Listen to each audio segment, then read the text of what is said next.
다시 강의를 시작하면 1050페이지 밑에서 네 번째 줄부터 다시 하겠습니다. 소수파로 축소된 중국 전례 반대자들은 거기서부터 우리 조교가 읽어보세요. 네. 조교 이름은 김유진입니다. 소수파로 축소된 중국 전례 반대자들은 이 합의를 즉시 기각했다. 생트 마리는 중국과 일본의 두 지역을 관할하는 감찰 신부 다가마에게 두 통의 편지를 썼다. 첫 편지는 1668년 4월 9일 날짜이고 두 번째 편지는 1668년 12월 9일 날짜였다. 동년 11월에는 예수회 총회장 올리바에게도 한 통의 편지를 보낸 상황이었다. 두 사람에게 보낸 편지에서 생트 마리는 또 하나의 전술을 모색했다. 그는 공자의 가르침을 미신적이고 우상적인 것으로 공격하기 위해 인토르케타의 경전 번역을 이용했다.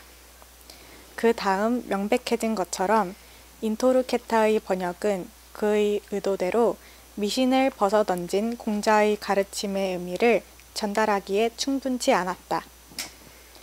이 번역은 생트 마리가 오독하는 바와 같은 종류의 오독을 피하도록 재작업되어야 했다. 공자 경전 안에 뭐 귀신 이야기도 없잖아 있어요. 그런 것들을 이제 번역을 잘해야 되는데 잘못 하니까 그걸 거꾸로 역용해 가지고 봐라 공자가 이런 그 무신론자 아니면 미신이다. 두 개는 원래 모순되는 말인데 미신을 믿더라도 신을 믿는 거니까 유신론자인데 무신론자 아니면 유신론자가 어딨어 말도 안 되는 소리지. 그런데 제사를 지내는 문제와 관련해서 귀신을 생각하는 거 이런 건 전체 공자 경전 안에서 아주 지극히 뭐 사소하고 변두리적인 건데 주변적인 것을 자꾸 얘기를 하는 거죠.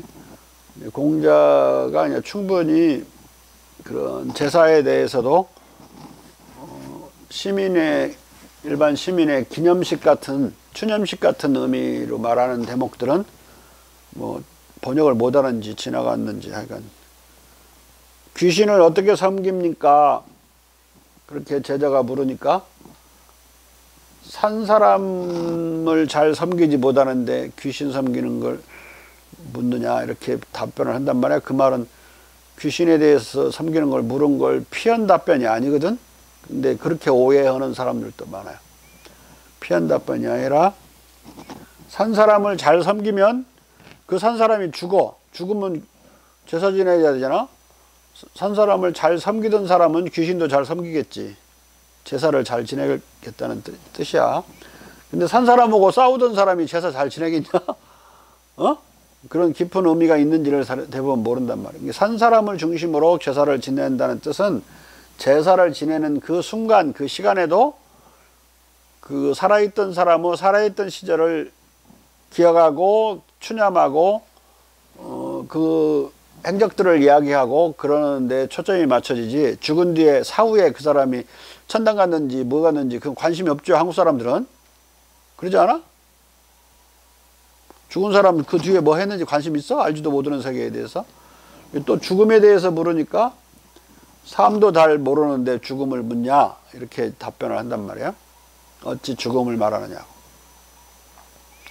살아있는 사람은 죽음을 알 수 없어요. 그걸 가지고 이러니 저러니 콩닥콩닥 하는 것 자체가 형이상학으로 빠지게 된다고. 황당무계한 공담으로 빠지게 되니까 공자는 그런 형이상학을 부정하는 입장에서 일단 그렇게 두 개 다 얘기한 거예요. 근데 더 깊이 들어가면 산 사람과는 인간이 공감적인 교류를 하죠. 그렇기 때문에 공감의 범위 내에서 그 제사를 해석하고 있다는 걸 알 수가 있고 따라서 그러면 제사를 언제까지 몇 대까지 지내야 되냐 이 문제도 자동으로 해결되는 거예요. 아버지 때는 공감하던 사람들이니까 지내야 되고 할아버지 때도 공감하니까 지내야 되고 증조 할아버지 때도 그 오래 살면은 증조 할아버지 만나는 경우도 있죠. 증손녀가 지금 뭐 자주 그러지 할아버지들이 안 죽어가고.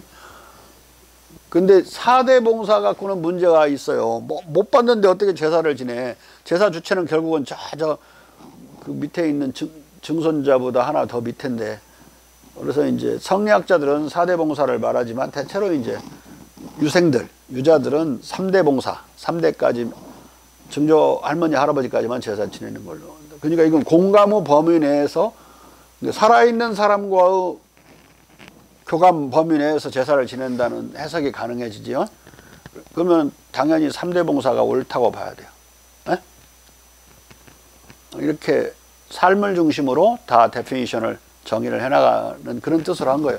그런 것들은 번역을 잘 못 해놓고 뭐 쓸데없는 소리만 많이 한 거죠. 중용에 보면 많은 그런 점치는 이야기나 귀신 이야기가 조금 있어요.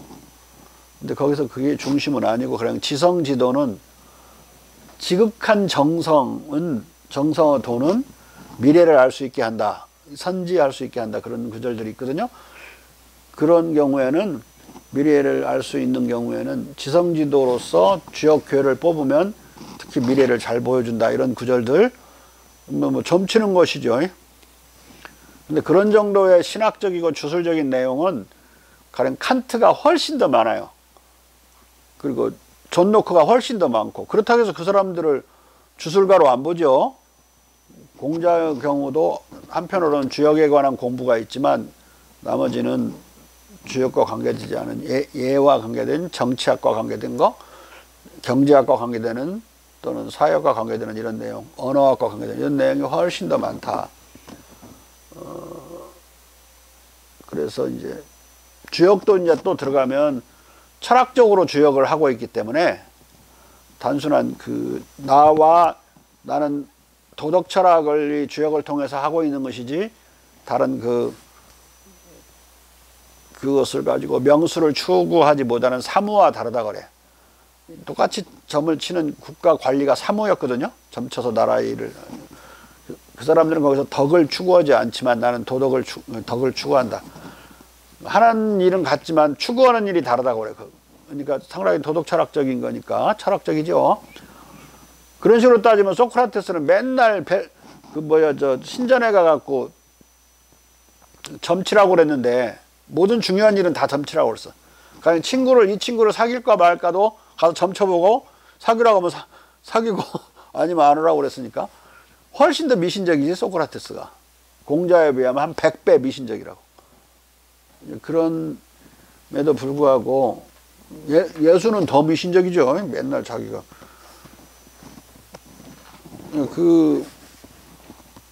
공자를 미신으로 모는 것 자체가 웃기는 거죠. 아니, 그렇게 몰라고 그래 이 상트 마리는.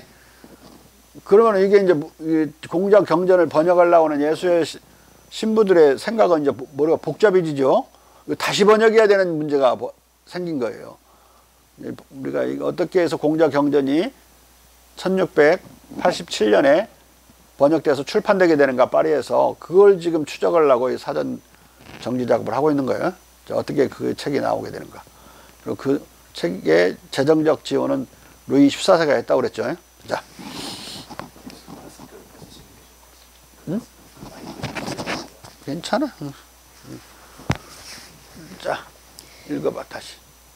생트 마리가 한 것처럼 나바레테도 광주공의회 합의의 의의를 제기하기 위해 1668년 3월 8일 한 편의 보고서를 썼다. 그리하여 합의 이후에도 롱고바르디의 논고와 생트 마리의 편지들은 광주의 선교사들 사이에서 계속 회람되었다. 훨씬 뒤인 1701년 파리에서 프랑스의 해외 선교회는 롱고바르디의 보고서를 중국인들의 종교의 몇 가지 점들에 관한 논고라는 제목으로, 그리고 생트 마리의 두 편지를 중국 선교의 몇 가지 중요한 점들에 관한 논고라는 제목으로 편집 출판했다. 여기서 해외 선교회, 프랑스의 해외 선교회는 외방 선교회라고도 번역해요. 같은 불어는 똑같아. 근데 이제 해외를 외방이라고 하는 건 좀 낡은 번역인데 그 카톨릭 교회 안에서는 많이 쓰는 말이에요. 우리 학자들은 그냥 해외 선교회라고 그래요. 자. 물론 중국 철학자 공자의 편찬자들은 롱고바르디와 생트 마리의 글들을 광주 유배 시절로부터 명백하게 알고 있었다. 그리하여 그들은 중국 철학자 공자의 주석 속에서 여러 차례 롱고바르디와 생트 마리의 글에 대해 대응하고 있다. 올바른 경전 해석의 확립과 번역 작업. 이런 도전의 직면에 인토르케타는 공자경전의 새로운 번역을 수행할 편찬집필팀을 구성했다. 이건 이제 다 마테오 레치가 죽은 뒤에 그 제자 또는 그 부하 신부들이 이제 하는 일이에요. 자. 이 팀은 오스트리아 예수회 신부 크리스티안 헤르트리히, 2명의 플랑드르 사람 프랑스와 드 루지몽과 필립 쿠플레로 구성되었다. 플랑드르는 플란다스라고도 우리나라 말로는 번역되고 영어는 플란다스니까 플랑드르는 지금 불어로 말하는 거예요. 같은 지명이라는 걸 알면 돼. 이들은 번역을 보다 권위롭게 만들기 위해 중국 주석서들로부터 뽑은 풍부한 해석들을 더했다. 이런 식으로 해서 그들의 번역이 그들 자신의 발명품이 아니라 중국 주석자들에 의해 뒷받침된 것이라는 점이 증명될 수 있었다. 자, 지금까지 하여간 뭐 여기 이 최초의 번역을 포함해서 지금까지 공자 번역을 보면 하여간 형편없는 번역이야. 지금까지도. 지금 보고 있는 것도. 레게라는 사람이 번역한 것이 지금은 주로 쓰여지지만 형편없어요. 그건 꼭 마치 그 공자를 경전을 이해하는 한국 사람들 있지. 그 대부분 사람들 그런 천박한 이해 수준에 있다고. 서당 걸 읽듯이 읽는 거. 가령 성상근, 습상원 그런다. 뭐 본성은 서로 가까우나 습관 또는 학습이 서로 멀어지게 한다. 상원, 서로 상자에 멀어지게 한다. 그런 것도 뜻을 거기에 보면 아주 공자는 너무 명쾌하고 쉬워요. 그거 이해 못할 사람 없을 것 같죠? 근데 대부분 이해 못해요. 그게. 자, 본성이 가깝다. 왜 본성을 같다고 하지 않고 뭐 사람들이 서로 왜 가깝다고 그랬느냐? 본성이 서로 많이 틀려요. 그렇지만 대체로 보면 서로 인간으로서는 가까운 거라고. 사람이 많이 틀리지 않아? 저 친구는 소음인이고 나는 소양인인데 서로 사는 방식도 틀리고 생각하는 멘탈리티도 달라요. 너도 그러고. 너는 여자잖아. 태어날 때부터 너는 여자고 나는 남자고 엄청나게 다르단 말이에요. 그렇지만은 인간으로서는 서로 비슷한 점이 있다. 비슷하다고 한 이유는 하늘 아래 같은 건 하나도 없어요. 비슷한 건 있을 수 있어. 다 다른 건데 그 중에서 비슷한 것이 있는 게 인간들끼리 비슷한 거예요. 경험적으로 비슷한 건 확인할 수도 있고 원래부터 본성이 많은 인간들이 인간으로서 본성은 얼추 같지만 많이 서로 개개인의 차이가 있다. 그런 차이가 개성을 이루는 거란 말이야. 어? 네가 내 목까지 살을 수 없는 이유가 너하고 나하고 다른 점이 많기 때문에 그런 거라고. 근데 그 중에 공자가 뒤에다가 무슨 말을 붙여놨냐면 상지와 하우는 변하지 않는다. 불이라고 그랬어요. 그러니까 상지는 여기는 거의 성인 같은 대천재를 선지자적인 천재를 말하는 거고 생애지지자 나면서부터 아는 사람. 그리고 하우는 천치백치를 말하는 거예요. 천치백치로 태어난 사람과 대천재로 태어난 사람은 그 후천적인 노력을 통해서는 이 두 개가 가까워지질 않아요. 태어날 때부터 다르니까 그 안에 이 논리의 구조를 보면 논변의 공자 구조를 보면 이 지성의 문제, 지적인 문제는 본성이 다르다고 인정해 준 거예요. 보통 사람과 멍텅구리와 대천재가 차이가 나는 거라고.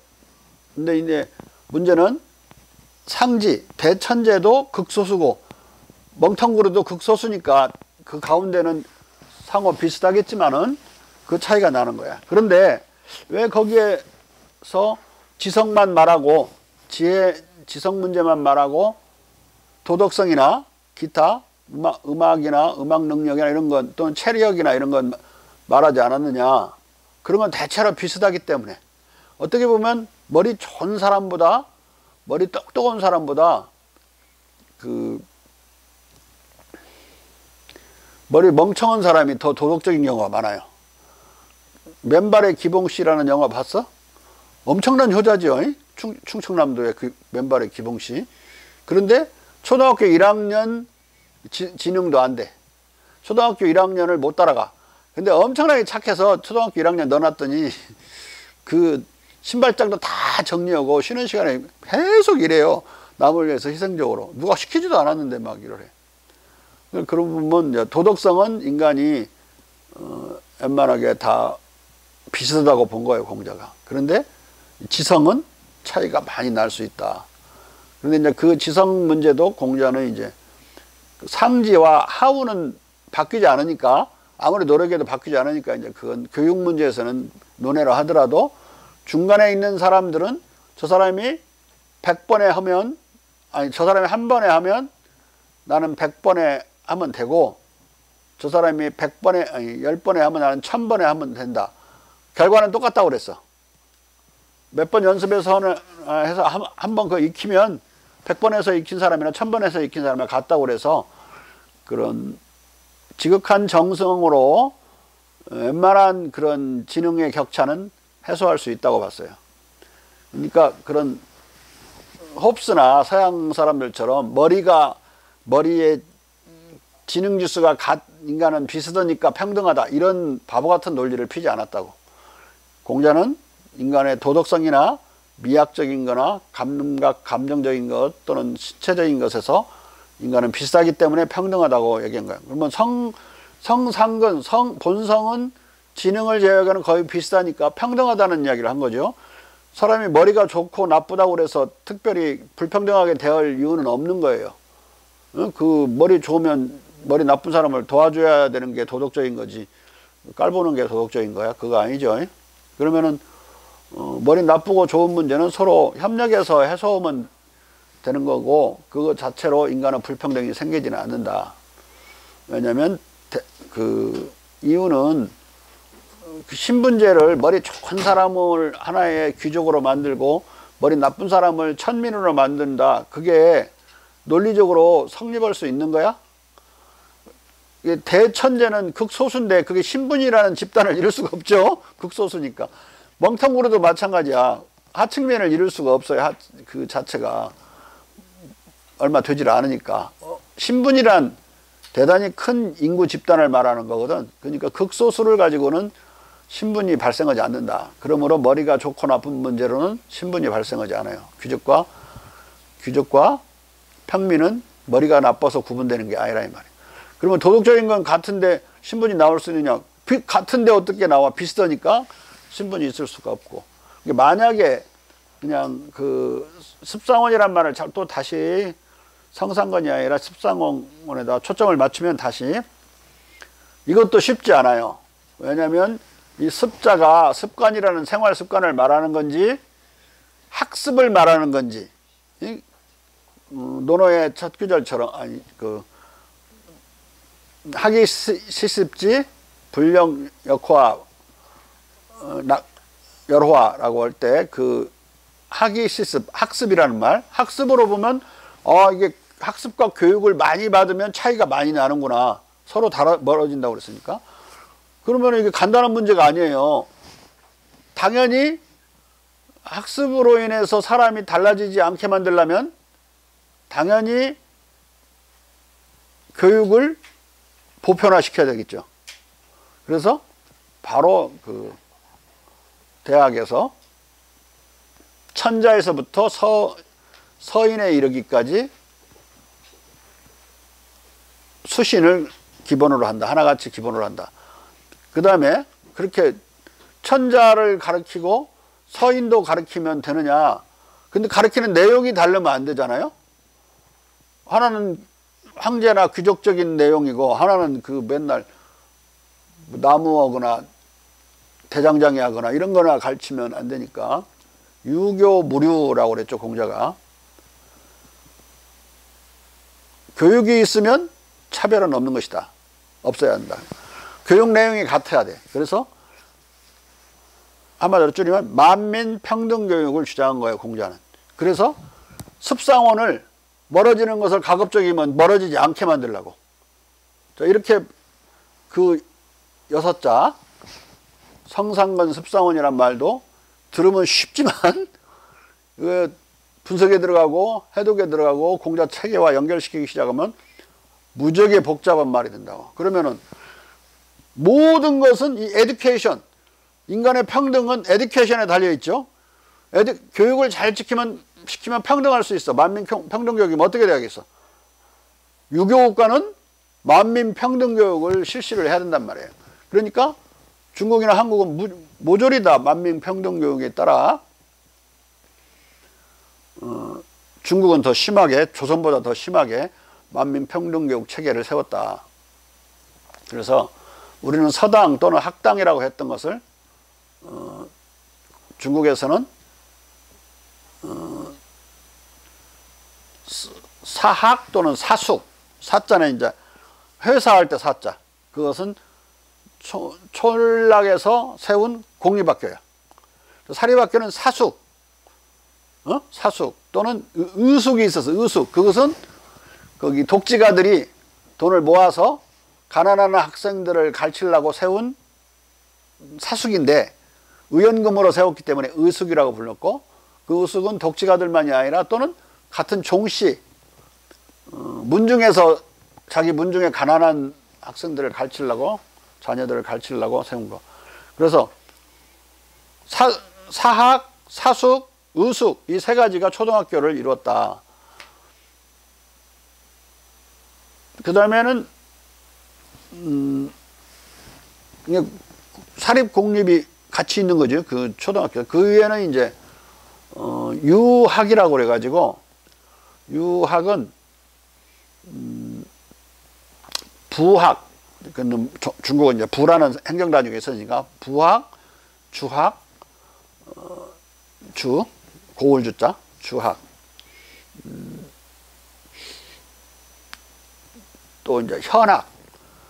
행정단위마다 공립학교가 있었다. 그 다음에 국립대학으로, 그것은 유학이라고, 그 세 개를 다 합쳐서 유학이라고 불렀는데, 그것은 기본적으로 공립중고등학교였었죠. 공립중고등학교. 거기서 이제 성적을 우수하게 졸업하고, 과거 시험에 거인이라는 학위를 얻으면, 국립대학인 국자감에 진학할 자격이 생겼다. 국자감에 진학을 해서 3년을 마치면 대과 과거 시험을 볼 자격이 주어졌어요. 대과는 이제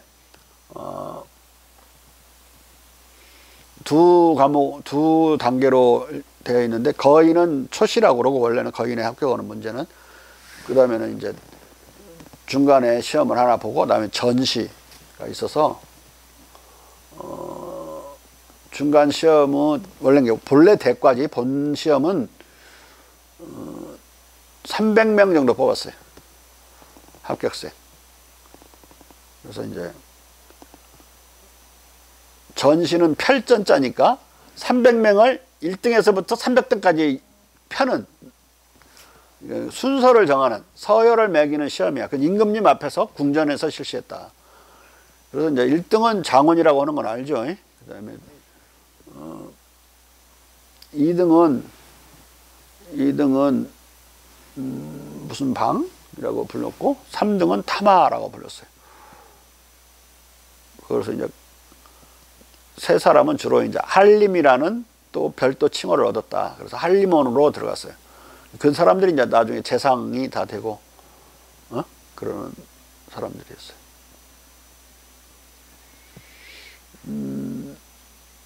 그러니까 국공립대학이 다 만들어서 능력주의적 인간 차별이 있었지만 이제 신분 차별은 없는 거죠. 누구나 학교는 갈 수 있고, 차별이 생긴다면 그런 능력주의적인 타이틀에 따라 차별이 생기는 거니까, 1세대 그 우면특권이라고 그랬는데,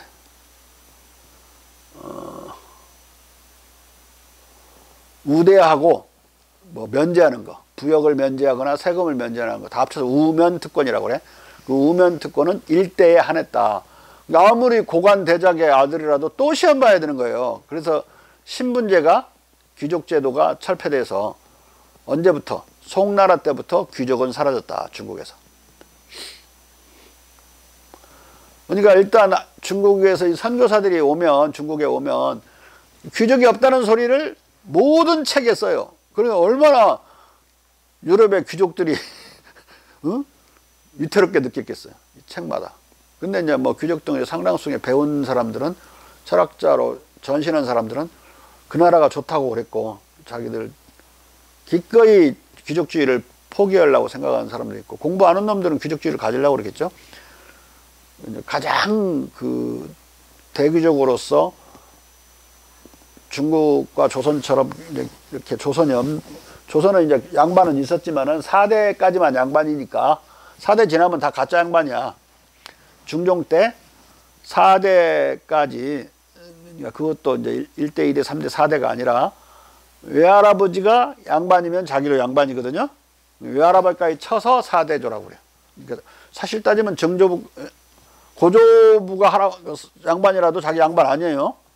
그러니까 옛날 이순신도 과거 시험 볼 때 신분란에 뭐라고 써놨냐면 보라고 써놨어요. 보는 군대를 가는 향토 예비군을 말하는 거거든. 그럼 군대 갔다 오다는 얘기야. 군대 갔다 오면 양반이 아니거든. 양반은 이 병역으로부터 면역되는 거, 아까 우면특권을 때 면역되는 거거든. 그 역은 두 가지가 있었죠. 하나는 그 신역이라고 해서 부역 나가서 일하는 거 1년에 2, 3일씩 또랑도 치우고 뭐 담도 쌓고 뚝도 쌓고 그러는 부역을 시킬 수가 있었고, 하나는 병역이라는 건 그야말로 평생 따라다니는 거였죠. 그것을 한 사람으로 돼 있어요. 그러니까 아버지 때의 그 도학 정치를 얻은 데 같은 당파였다가 도학 정치가 무너지면서 할아버지의 할아버지가 그 양반이었다는 걸 알 수가 있는데, 거기에 낀 사람이니까 할아버지 때니까 이순신은 이미 평민이 돼 있는 거야. 평민으로서 묵과 과거 시험을 본 거라고. 그런 것도 보면은 동네에서는 4대, 5대, 6대조가 지나고 나도 계속 양반인 척 할 수 있을지 몰라도 국가 관리 시험 보거나 이런 서류상으로는 정확히 따졌기 때문에 양반이 아니었던 거예요. 이순신도. 시한부 양반이 있었어요. 조선에는. 그런데 시한부 양반도 중국에서는 폐지되고 일대에 하나는 그 우면특권이 있었을 뿐이다. 서양 귀족들이 되면 무서운 일이었죠. 그래서 중국의 귀족 제도가 없는 것을 칭송하는 이 전반적인 분위기 속에서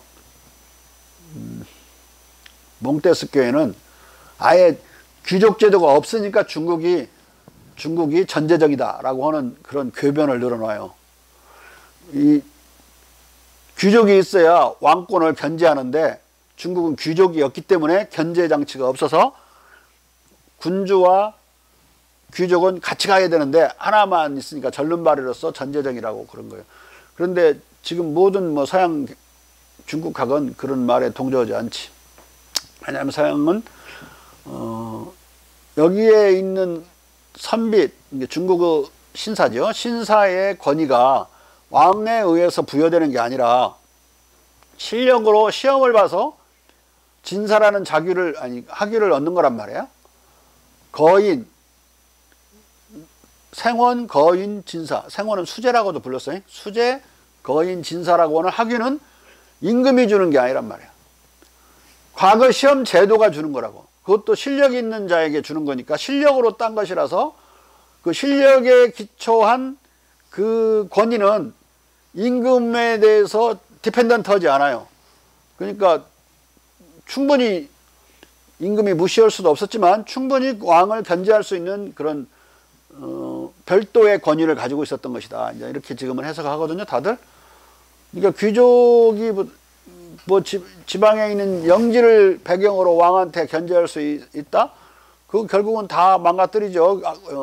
지난번 설명했듯이 루이 14세가 그냥 계속 귀족들 자기 궁전에 붙들어 놓고 못 가게 내려가지고 결국은 또 세금 때리고, 그래서 그 땅을 뺏으면서 이제 귀족들은 대체로 거지가 되는데, 그런데 이 자기 몸에 지닌 실력으로서의 어떤 능력이나 또는 도덕성은 덕성이죠. 이건 못 뺏어가는 거야. 왕이라도 목숨을 뺏어가지 않는 한, 뺏어갈 수도 없지. 목숨이 끊어지면 그것도 없어지니까. 그러니까 오히려 더 자립적인 걸로 해석하는 중국 학들이 지금은 많아요. 그러니까 그렇게 보면은 몽테스키의 그 소리는 완전히 헛소리죠. 이유는 그가 대귀족이었어요. 대귀족을 계속 괴롭히는 루이 14세가 싫었고, 그걸 반박하기 위해서 루이 14세를 반박하다 보니까 중국까지 비판해야 되는까지 밀리면서, 그런 법의 정신이라는 책은 완전 개떡 같은 책이 되고 말아요. 앞뒤가 하나도 안 맞는 거야. 중국을 그렇게 욕했으면 이런 말은 하지 말아야지. 중국이야말로 악정이 가장 빨리 비판받고 처벌받는 나라다. 그런 말 하면 안 되잖아.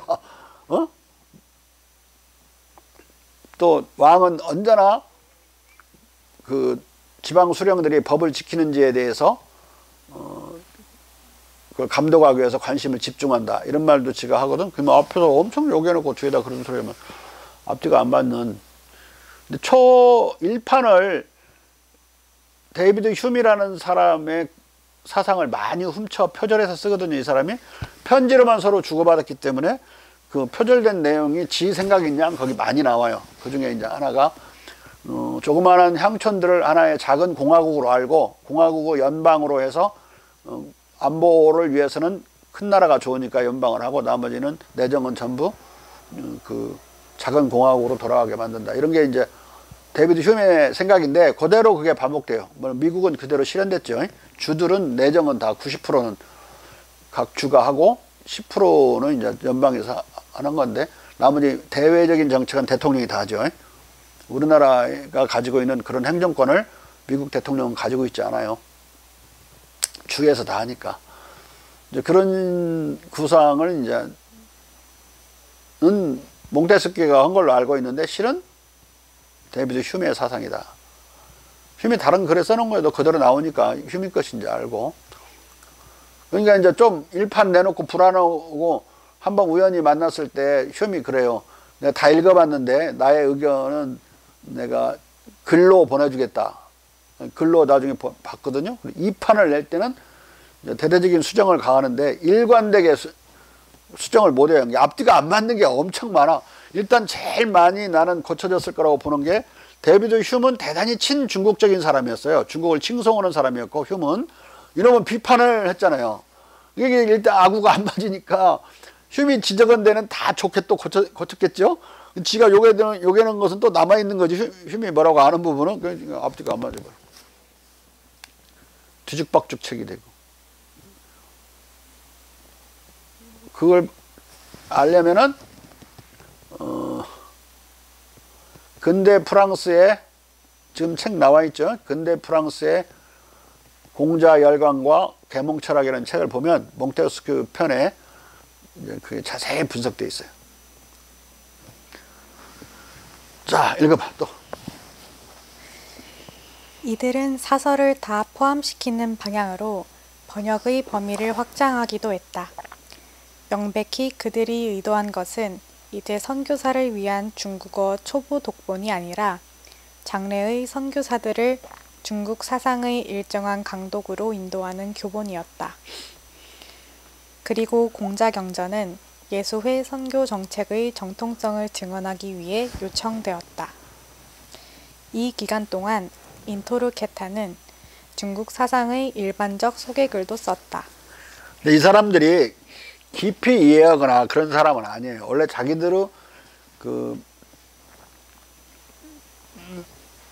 계획은 성리학을 가급적이면 다 도려내고 또는 골라내고 성리학적 관점이 없는 공자 경전 그 자체를 연구해 들어가는 거.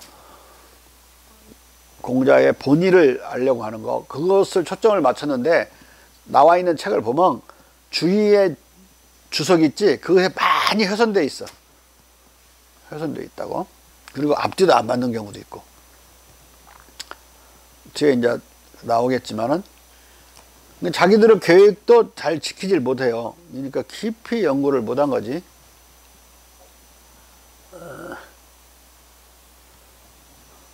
자, 이 글 안에서 인토르케타는 그의 목표가 유럽에 사는 사람들의 재미와 호기심에 영합하는 것이 아니라 복음의 빛을 이 먼 땅으로 가져다 주려고 유럽으로부터 항해해 오는 사람들의 사용을 위한 것이라고 설명했다. 인토르케타는 장래 선교사들에게 공자 경전, 공자 철학, 그리고 불교 사상에 관한 모종의 기본 지식을 소개했다. 이게 지금 우리나라 구조를 보면 철학을 할 줄 알거나 철학에 관심이 있는 사람은 종교를 안 믿어요. 공자에 대해서 좀 더 관심이 있는 사람은 종교를 안 믿어. 부처에 관심이 있는 사람 또는 불교를 믿는 사람은 그 기독교를 안 믿는다고. 불교에는 신이 없으니까 깨달은 사람으로서 부처지. 시타르타는 이름이고 부처는 깨달은 사람이란 뜻이야. 응? 완전히 불교도 철두철미 철학이라고. 처음부터 끝까지. 물론 마귀 이야기도 나오고 귀신 이야기도 나오고 그러지만은 그런 건 일반 대중을 위해서 설정된 것들이지 그 수행자들을 위해서 설정된 건 아니라고. 수행자들이 수행하고 있는데 암자나 절에서 막 아무나 드나들면 안 되잖아. 근데 막을 수는 없잖아. 산문을 열어놓기는 하되 사천왕상을 크게 세워놔갖고 여기 들으려면 겁먹고 들어라. 사천왕상이 있는 거예요. 거기 무서운 상 있잖아요. 그게 들어가는 입구에. 다 악을 털어버리고 두르긴 두르도 악을 털어버리고 들어오라고 이제 거기로 정문을 만들어 놓은 거예요. 우리나라든 그 일본이든 대만이든 뭐 아예 중국을 공산당이 집권해 가지고 그 없지만은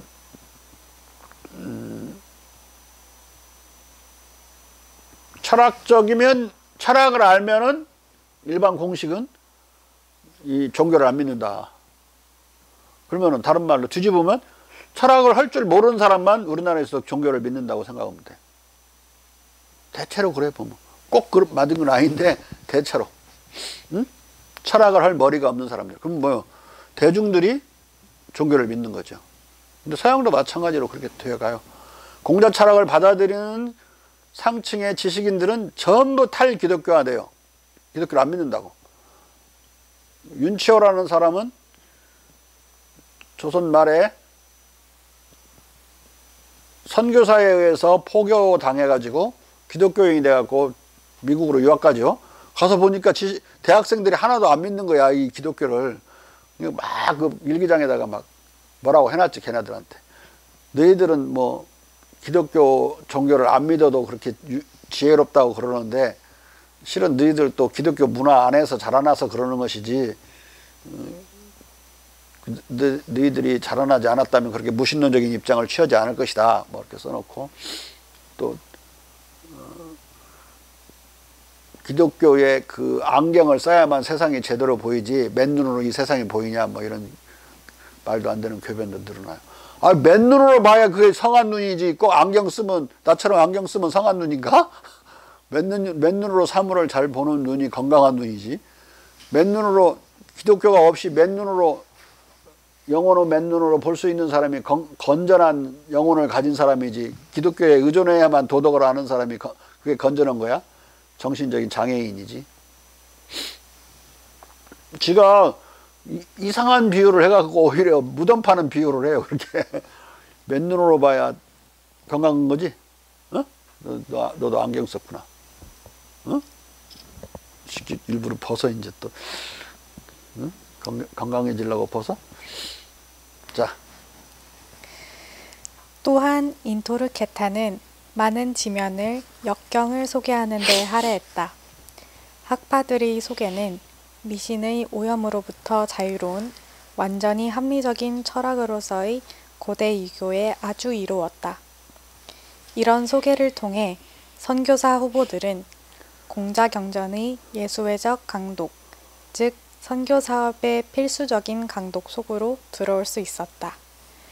인토르케타는 우상 숭배에 유아적이지 않다는 것을 보여주기 위해 도교와 불교를 우상 숭배 또는 무신론적으로 묘사했다.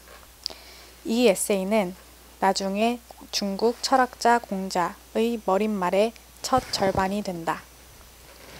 하지만 광주공의회 득전 인토르케타는 로마로 파견될 선교 큐레이터 공식 토론에서 선교단을 대표하는 직책으로 임명되었다.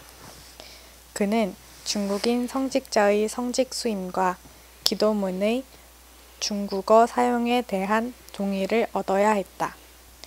그는 로마로 떠나기 전에 예수회 신부들에게 번역 작업을 계속하라고 훈령하고 마테오 리치의 선교 정책을 직접 변호하는 한 편의 에세이를 쓸 필요성도 표명했다. 말이 로마로 가는 것이지 중국에서 로마에 도착하려면 진짜 목숨 건 항해였어요.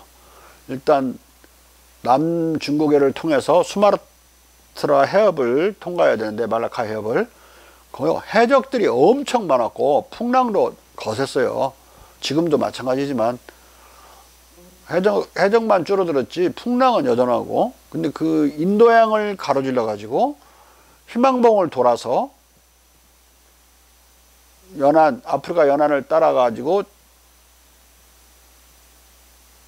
지중해로 들어가지고 이제 로마에 가는 거니까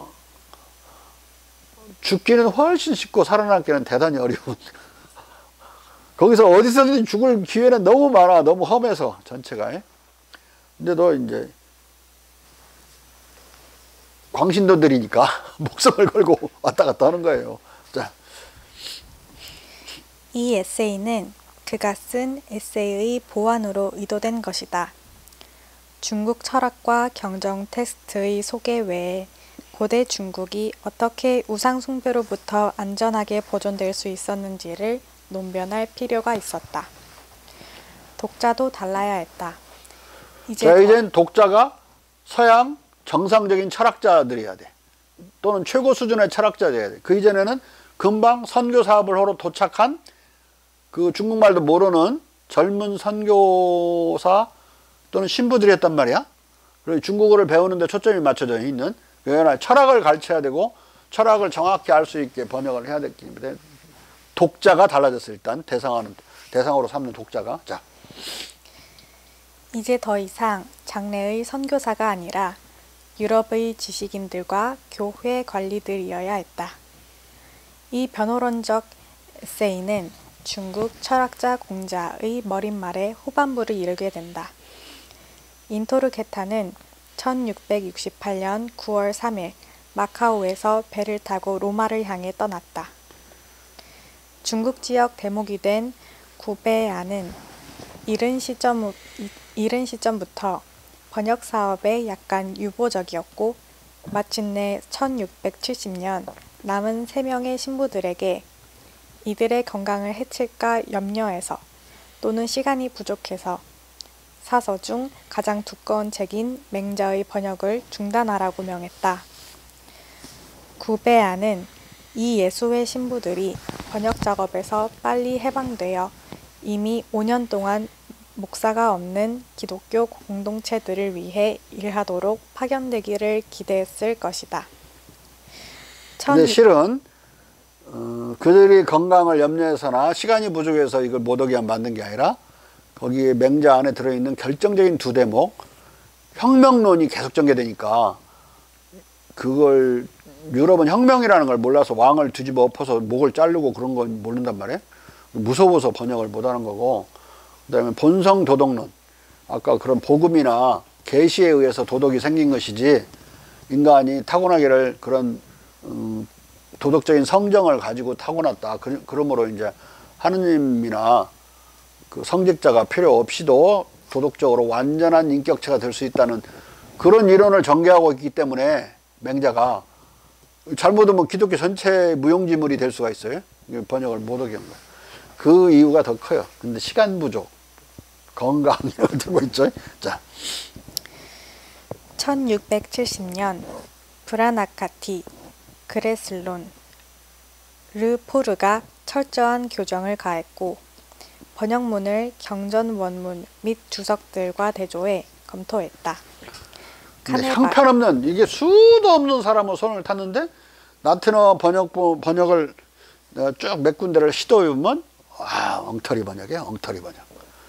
부정확한 번역이든가 엉터리 번역이든가 변조된 번역이든가 오역이든가. 그냥 변조는 기독교고 막 이렇게 조시를 마치려고 막 뒤틀어놨어. 어? 아주 간단한 문형을 아주 뒤틀어가지고 길게 만들고 기독교를 막 신학을 섞고 뒤섞고 거기다가. 네? 자, 카네바리, 페라리, 파체코 등 3명의 다른 검열관들은 신앙과 도덕에 반하는 것이 없는지만을 체크했다. 구베아는 최종 동의를 부여했다. 그 다음 루지몬과 헤르트리히는 모든 내용을 베껴 쓰는데 종사했다. 참 이게 정말 쓸데없는 작업을 많이 했어요. 지금 컴퓨터로 다 해놓고 여러 번 찍으면 되는데 이걸 다 베껴 쓰는 거. 얼마나 힘들었겠어 이 시대. 인생을 베껴 쓰는데 그냥 다 버린 사람도 있어. 여기 있어. 신부 중에는. 자, 1670년 중반 인토르케타가 쓴 에세이는 에세이인 예비 논의의 전반부, 대학, 중용과 논어의 첫 장의 번역문과 주석문을 포함한 일련의 첫 문서가 로마의 인토르케타에게 발송되었다. 그리고 1670년 11월 논어의 제2-9장 쿠플레의 역대 왕조 연대표, 예비 논의의 후반부 등 번역의 두 번째 부분이 로마로 발송되었다. 근데 이게 1870년경에 그러면 나왔어야 되잖아요. 그러면 서양이 좀 더 많이 개혁됐을 거예요. 근데 이게 출판이 안 돼요. 그러니까 뭔가 무관심이나 방해 작업 속에서 계속 방치되는 이런 일이 벌어져요. 다시 중국에 가 있던 사람 중에 산 사람, 쿠플레가 로마에 도착하고 파리에 도착하고 작업을 해갖고 돈을, 재정 지원을 루이 14세로부터 받고 그래가지고 그때서 나오는 거니까 1687년까지 뭐 17년가량 늦어지는 거예요. 자. 안전을 위해 이 문서의 복사본이 안트워프의 예수회원 헨센스에게 발송되었다. 로마로 보낸 문서들이 일부가 분실된 것을 볼 때 이것은 아주 영리한 조치였다. 인토르케타에게 보낸 동봉편지에서 루지몽은 암스테르담의 유명한 출판업자 블라웨에게서 한문을 포함한 저서가 출판될 것이라고 시사했다. 그는 또 베니스의 총독이나 스웨덴의 크리스티나 여왕 또는 폴란드 국왕 카시미르와 같은 유럽의 강력한 지배자들에게 이 저서를 헌정하자는 헤르트리히의 제언도 언급했다. 마지막 단계에서 루지몬과 말도나도는 유럽에서의 출판을 염두에 두고 새 경전의 한문을 베끼는 작업에 종사했다. 1671년 12월 필사 과정은 완료되었고 문서의 마지막 부분이 유럽으로 발송되었다. 그러는 사이 1671년 1월 광주의 예수회 신부들은 목회로 복귀해도 좋다는 허가를 이미 받아둔 상태였다. 이로써 번역팀은 해체되었다. 쿠플레와 루지몽은 1671년 9월 광주를 떠났고 헤르트리히도 1672년 광주를 떠났다. 공자경전은 유럽의 광주니까 우리나라 광주인지 아는데 우리나라는 광주 두 군데죠. 여기는 경기도 광주는 넓을 광자를 쓰는 광주고 저 남쪽에 있는 광주는 무슨 자야? 빛광자. 빛고울이라고 그러지 거기서. 그 대구는 달구벌을 대구로 옮긴 건데, 그래서 대구하고 광주하고 무슨 도시간 동맹 맺어서 달구벌의 달자하고 빛고울의 빛자와서 달빛동맹이라고 그러지. 달빛동맹. 이번에 코로나 때문에도 가서 도와줄 때 광주시장이 많은 먼 걸 싣고 막 가갖고 뭐 도와주고 막 그랬다고 뉴스 나오고 그러대. 자. 공자경전은 유럽에 예수의 선교 정책의 정당성을 장차 현시해 주어야 했다. 인토르케타는 1671년 봄 로마에 도착해 1672년까지 로마의 숙에 남아 있었다. 그러나 그는 중국 선교를 위해 바라던 특권을 얻는데 성공하지 못했다. 이런 실패의 맥락에서 그는 중국인들의 정치 도덕학을 유럽에서 인수하려는 계획에 대한 지원을 얻는데도 실패했다. 광주 고아보는 극소수만이 내밀하게 볼 수 있는 국지적 버전으로 남았다. 광주 고아본이라고 하는 것은 이 중국인들의 정치 도덕학 대학 중용, 이것 앞부분은 광주에서 찍고 뒷부분은 고아라고 하는 인도 고아에서 찍었어요. 합본해야만 완전본이 되니까 광주 고아본이라고 이렇게 불렀어요. 자. 하지만 예상 밖에도 이 책이 1672년 파리에서 테브노 편집의 신기하고 다양한 항해 이야기의 제4권에 한문 원문을 빼고 라틴어 불어 대역으로 실려 나왔고 1673년에는 중국인의 과학 또는 공자의 책이라는 제명으로 파리에서 출간되었다. 테브노는 인토르케타에게 알리지 못한 채 근데 여기서 놀라운 게 라틴어가 아니라 불어로 나온 거예요. 이거 1673년이면 벌써 불어로 대학과 중용을 뭐 개발세발 번역했지만 그래도 접할 수 있었다는 거. 1674년이면 조선이 언제 때야?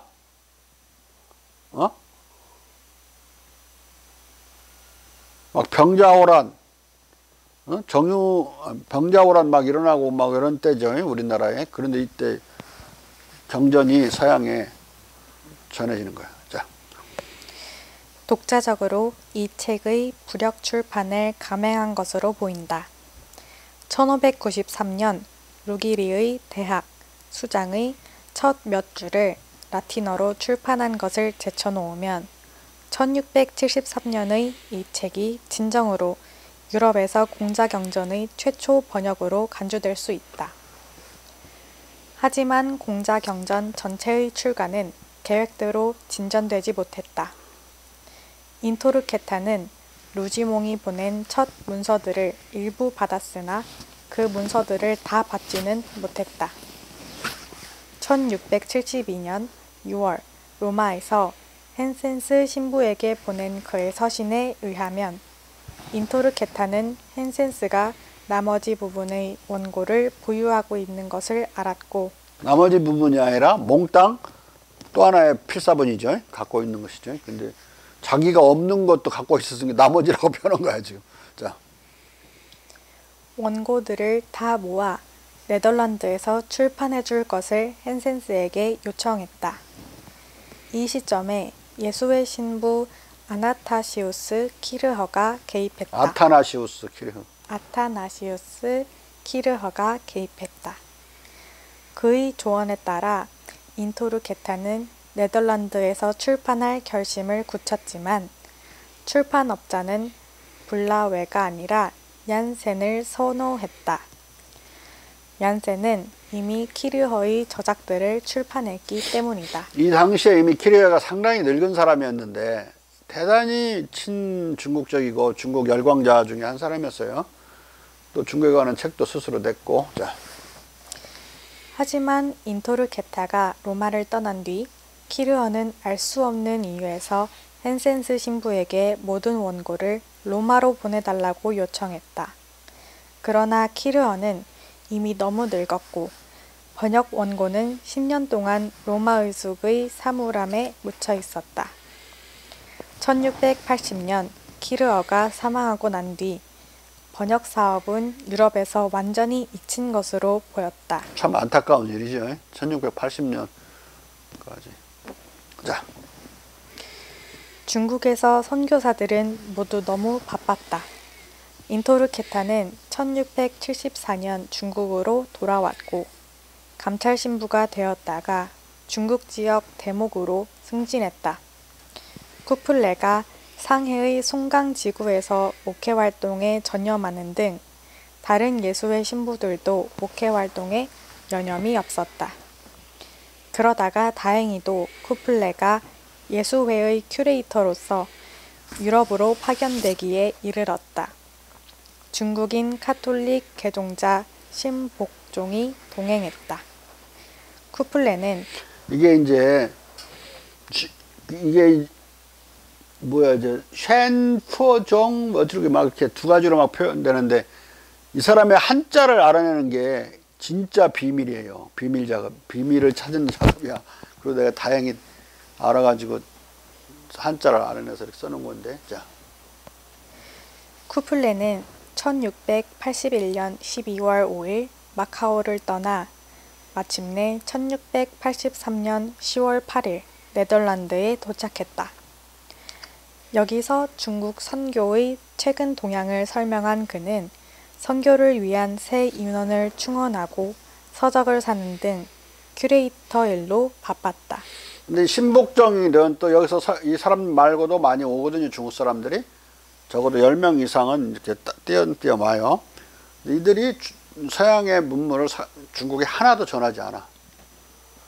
여기 이제 신부 임명을 받으러 온 사람도 있고, 신부 임명 받으면 중국으로 돌아가게 되잖아요. 전하지 않는다고. 이유가 뭐였을까?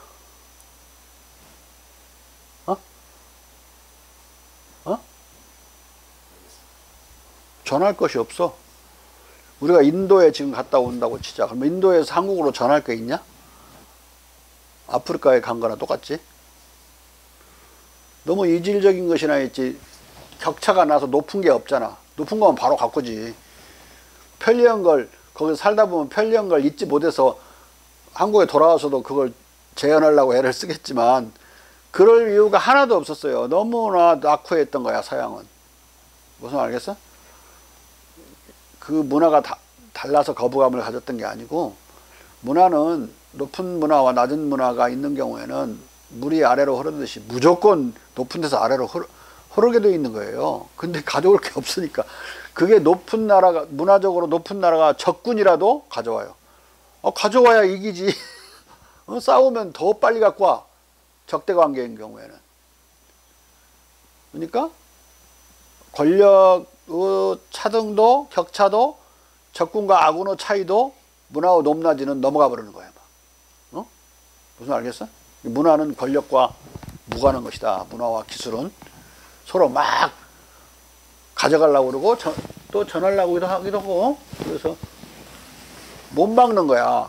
물을, 아래로 내려가는 물을 일시적으로는 막을 수는 있어도 결국은 뭐 못 막듯이 문화적인 격차가 있는 경우는 끝내 못 막고, 막으려고 한다면 일시적으로 막을 수 있죠. 북한처럼 막으려면. 막고 있잖아. 그래, 걔네들은 핵무기를 만들지만 그들이 핵무기보다 더 무서운 게 우리나라 남쪽에서 날아가는 삐라잖아. 삐라 한 뭉치가 더 무서워, 핵보다. 그럴 정도니까 얼마나 문화 격차가 커지면 커질수록 남한의 삐라가 무섭겠지. 자. 1683년 네덜란드에 체류하는 동안 그는 가지고 간 왕조연대표 원고를 완성했다. 그는 예비 논의에 대한 보완 에세이도 수정하기 시작했다. 그러는 사이 파리에서 새로운 상황이 전개되면서 쿠플레는 파리로 불려갔다. 1680년대 초 프랑스는 극동과의 정치, 경제, 문화 교류에서 중요한 역할을 맡기 시작했다. 루이 14세는 당시 중국의 속방이었던 태국으로 파견할 특사단을 준비하고 있었다. 나로베르라고 하는 특사를 결국은 파견하게 돼요. 태국도 중국에 조공을 바치는 속방이었기 때문에 막 2년이나 한 번은, 우리나라는 1년에 한 번씩 갔는데 동지사가 갔죠. 우리는 가까웠기 때문에 중국과, 아니 거리가 가까웠다는 그런 정도가 아니라 아주 정치적으로 가까운 나라라서 우리는 많은 조공을 바칠 수 있었고, 이 나라는 이제 2년이나 3년에 한 번씩, 그러면 이제 중국보다 훨씬 더 많이 받아오잖아요. 조공품이라고 하는 것은. 또 이제 이게 그 발라스트 무역이라고 그래서 조공을 싣고 가면 무게가 있으니까 배가 조공을 밑에다가 차곡차곡 쌓아갖고 갈 때는 가지만, 만약에 그걸 내려놔 버리면은 배가 뒤집혀 버려요. 그러니까 이제 갈 때 조공은 가급적 위에다가 쌓고, 밑에는 그 조공품이 아닌 중국 가서 팔 뭐 특산품들을 바닥에다 쌓아요. 그걸 발라스트라고 그래. 그 배 균형을 맞추려고 하는 거. 근데 그것을 싣고 가갖고 다 내려놓고 조공은 조공대로 바치고 발라스트는 발라스트로 팔아먹어 버리면 못 돌아오지, 배가 뒤집히니까. 근데 다시 중국에서 그만큼을 파는 돈으로 중국 상품을 사서 실어요. 싣고 그 위에 조공품은 대단히 상징적인 거고, 뭐 오히려 그 발라스트 무역을 하기 위한 뭐 핑계 같은 것으로 전락해요. 그러니까 조공을 많이 하면 할수록 무역량이 많죠. 공식 무역량, 중국이 허가해 준 거야. 그 발라스트를 팔 수 있고 또 사가지고 돌아갈 수 있는 양은. 종종 가는 게 좋단 말이야, 무역을 넓히려면. 그러니까 각 나라는 조공을 자주 하려고 다퉜어. 근데 중국이 원치 않았어요. 중국이 하사품으로 내려주는 것은 양도 많고 고급도 많았지만은, 각 나라가 막 중국을 향해서 다 그러니까 상당히 제한을 뒀다. 그러니까 네덜란드나 스페인도 조공을 바치고 싶어서 안달을 해요. 인정 안 해. 끝내. 조공국가로 인정하지 않는다. 근데 지금 뭐 일본 놈들이 가르친 것처럼 조공무역이라는 게 어떤 종속국으로서의 할 수 없이 하는 무역으로 알면 큰일 나는 거예요. 조공은 속방국가나 그 아닌 국가들이 갖는 특권이었다. 중국과 무역을 할 수 있는 특권이었어요. 그러니까 스페인이나 포르투갈도 그렇게 조공을 바치려고 난리고, 영국도 바치려고 그래요. 인정치 않는다. 이유는 중국은 서양에 대해서는 엄청난 불신을 갖고 있었다. 왜냐하면 포르투갈은 중국과 접촉할 때부터 중국인들을 약취해가지고 노예로 팔아먹었어요. 계속해서. 중국인들이 자꾸 사라지니까 이 포르투갈 사람들이나 스페인 사람들이 표류해서 오는 경우에도 빨리 뭐 먹을 거 주어가지고 내보내는 게 이제 중국의 역할이었고, 어떤 공식적인 사절도 받아들이지 않으려고 그랬다. 통상관계를 트지 않기 위해서. 그렇지만은 그 서양을 제외한 모든 나라와는 사방팔방으로 다 무역을 하고 있었다. 다 무역을 하고 있었어요.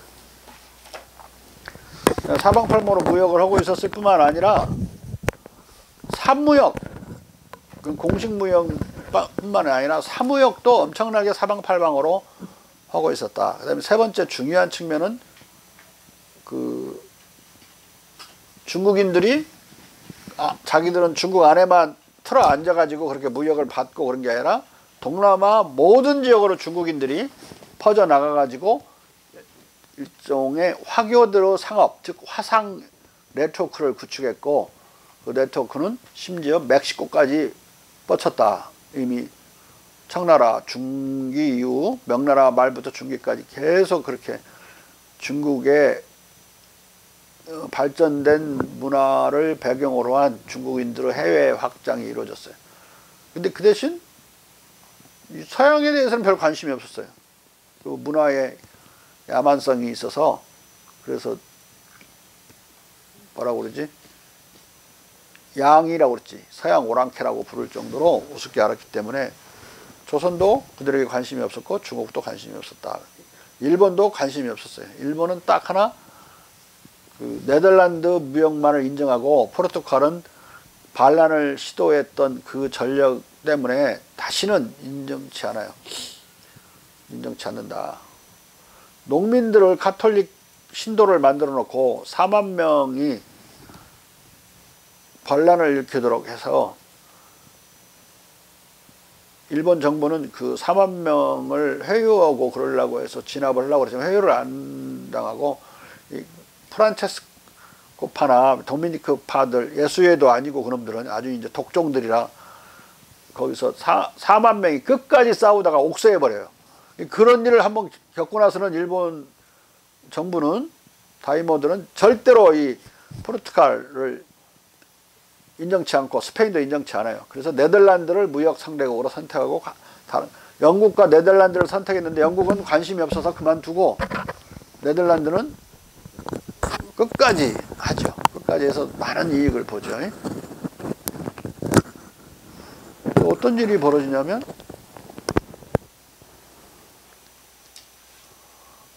그 일본 놈들은 임진왜란 이후에 무역을 직접 할 수도 없고 조공도 바칠 수도 없는 나라로 취급되거든요. 중국에 의해서. 그걸 못하니까 네덜란드 상관을 통해서 무역을 해요. 그러니까 중국에다가 자기들 물건을 네덜란드인들이 가서 팔고 광주에 가서 또 이제 갖고 오고. 근데 나중에는 서양으로도 이제 네덜란드가 일본 도자기, 일본 칠기를 갖다가 팔고 그 대행을 네덜란드인들이 해주는 일본 물건들을. 그러면서 일본어로 네덜란드의 영향이 들어가요. 그 학문도 들어가고 그것을 그때는 화란이라고 불렀기 때문에 네덜란드를 일본말로 화란의 학문이라는 뜻으로 난학이라는 게 생겨난다. 난학, 일본말로는 난깎구가 생겨나면서 서양을 좀 더 먼저, 조선보다 먼저 아는 이제 이런 기회를 얻게 돼요, 그들이. 나중에 이제 정조 10년에 이르게 되면 그들이 이제 조선통신사 오지 말란 소리를 못하고 가만히 보니까 자기들이 더 발달했단 말이에요.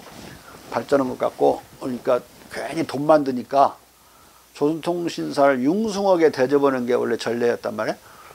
하기 싫으니까 에도까지 오지 말고 대마도까지만 와라.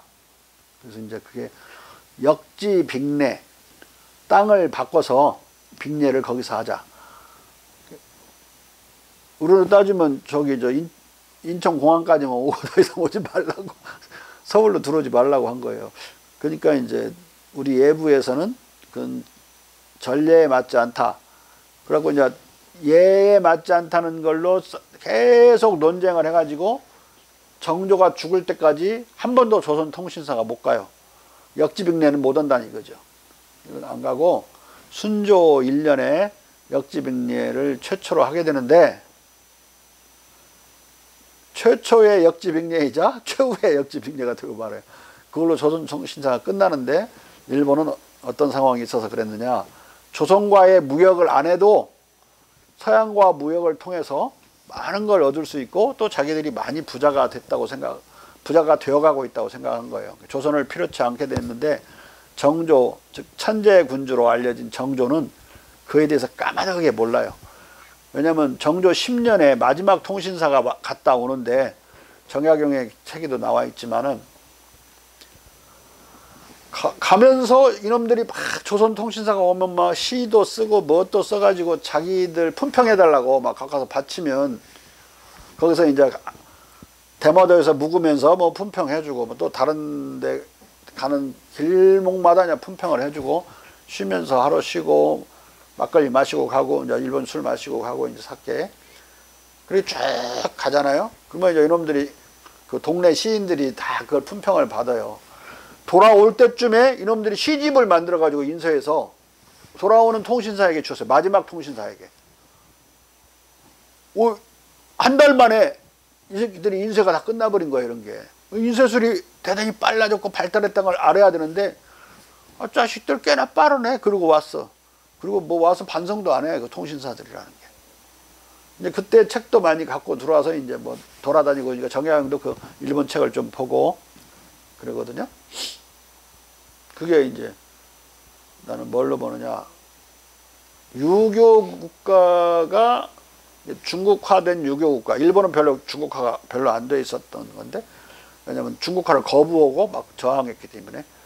근데 이 중국화된 나라 중에 가장 중국화가 많이 돼 있고 높이 발전된 게 조선이었는데, 깔보는 거야. 그냥 주변 국가를 교만한 거죠. 교만해서 찬스를 놓치는 거야. 문명은 교만하면 찬스를 놓치는 거예요. 지금 서양이 코로나 상황에서 어떻게 됐어? 교만한 놈들이잖아.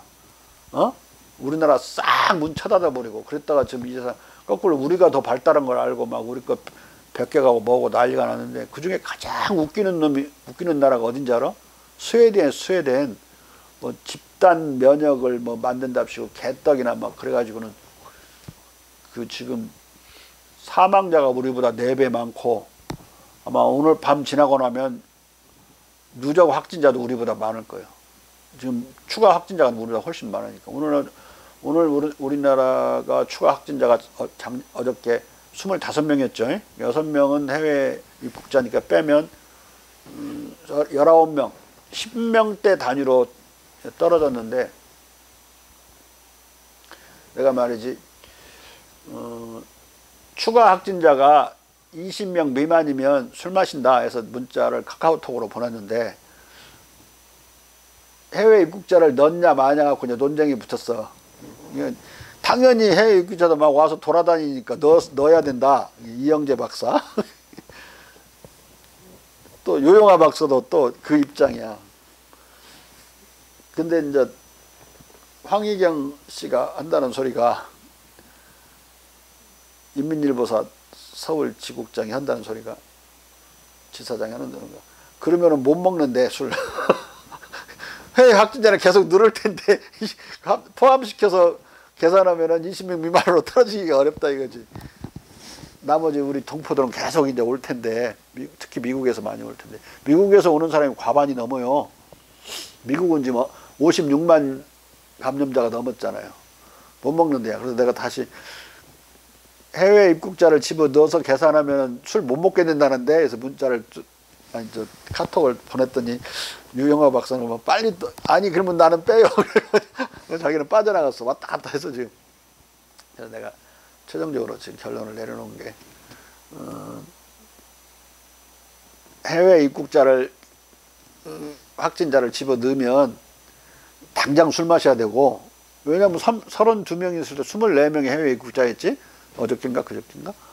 그러면 뭐 사실 몇 명밖에 안 되잖아. 우리 당장 마셔야 되고, 그러면 좀 이따 마시자는 거고도 어긋날 뿐더러 지금 총리가 지금 19일까지는 어떻게 저렇게 막 지금 참아달라고 그러고 있죠. 사회적 거리두기 위해서. 그러니까 그 넣어서 계산해야 맞을 것 같다. 그렇게 해서 보내서 이제 그걸로 합의를 봤는데, 이런 저 교만한 놈들이 한국은 다시 엄청나게 폭발적으로 또 늘어날 거라고 그 말을 한 나라가 스웨덴 그 보건국장이요. 자기들은 집단 감염과 집단 면역을 하겠다고. 근데 저렇게 막 죽어버리면 안 되잖아요. 800 몇 명이 죽었는데 지금.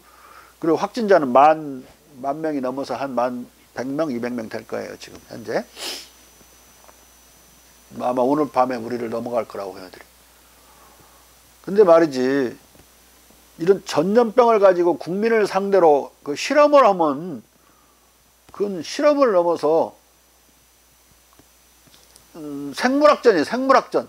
국민을 상대로 한 생물학전을 벌이고 있는 거예요 이놈들이. 아니 그런 식으로 따지는 것은 적자생존, 자연선택의 원칙에 따라 적자생존시키자는 소리나 똑같아. 그놈들은 그런 아주 살벌한 놈들이라니까. 국민들 다 죽일 수도 있는데. 근데 이 바이러스는 치사율은 좀 낮지만 전염률이 너무 높아서, 뭐 메르스 사스가 1분에 뭐 100마리로 분열한다면, 증식된다면, 이건 3.2배래 320마리가 돼버리는 거예요 1분 사이에. 그리고 특징이 4일까지 거의 증상이 없대. 근데 그래프로 그 증식한 걸 쭉 그 걸린 환자를 해보면 걸린 지 4, 5일 사이에 증식이 가장 많은 거예요. 가장 오염률이 높은 거야.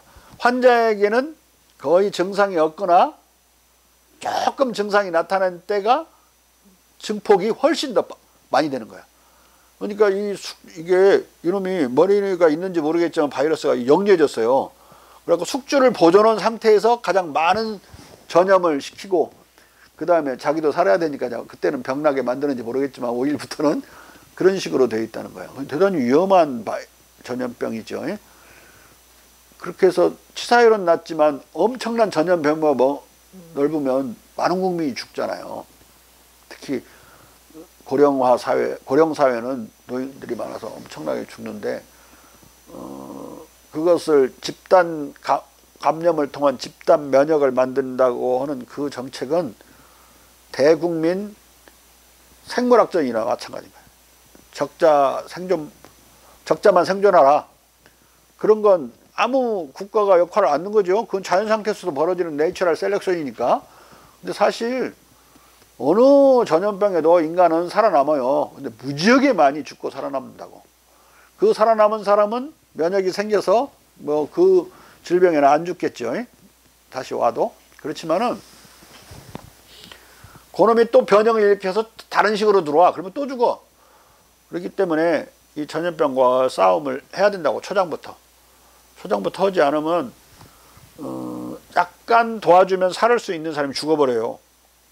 치료를 하면 살 수 있는 사람이 죽는다고. 치료 않고 방치한다? 그런 식으로 또 전염을 막으려는 노력, 또 방역 노력도 하지 않는다? 이것은 국민을 떼죽음 당하라고 몰아넣는 거랑 똑같으니까. 근데 이제 그 교만함, 스웨덴의 그 교만함이 만들어낸 거예요. 한국이 한다니까 한국을 비난했다니까. 한국 열심히 방역에 성공한 것 같다고 그러니까 다시 엄청나게 늘어날 거라고. 해봤자 소용없다 이런 소리를 하면서 자기들이 뭐 전염병 학에서는 최고 권위인 것처럼 개떡이나 권위네. 잘 그 사람 한 말을 분석해 보면 자연 선택에 맡기고 적자 생존시키겠다. 이건 대국민 생물학적이지. 어? 안 그래? 이게 특히 또 애매한 병이에요. 이게 바이러스를 감염돼서 낫고 나면 면역이 생기느냐? 학자들 간에 논란이 심해. 왜냐하면 팩트가 부정확하니까. 걸린 사람이 지금 다시 나섰다가 걸린 사람이 지금 10명이 넘지, 우리나라에도. 그러니까 이것이 과연 면역이 안 생겨서 도로 걸린 것인지, 원래 완치라고 판정을 내린 것이 잘못된 것인지, 이것이 지금 불분명한 마당에 어찌 국가보건국장이 그런 말을 하고 앉아있어. 말도 안 되는 소리지. 예? 문명과 기술은 교만하면 망한다. 여기까지.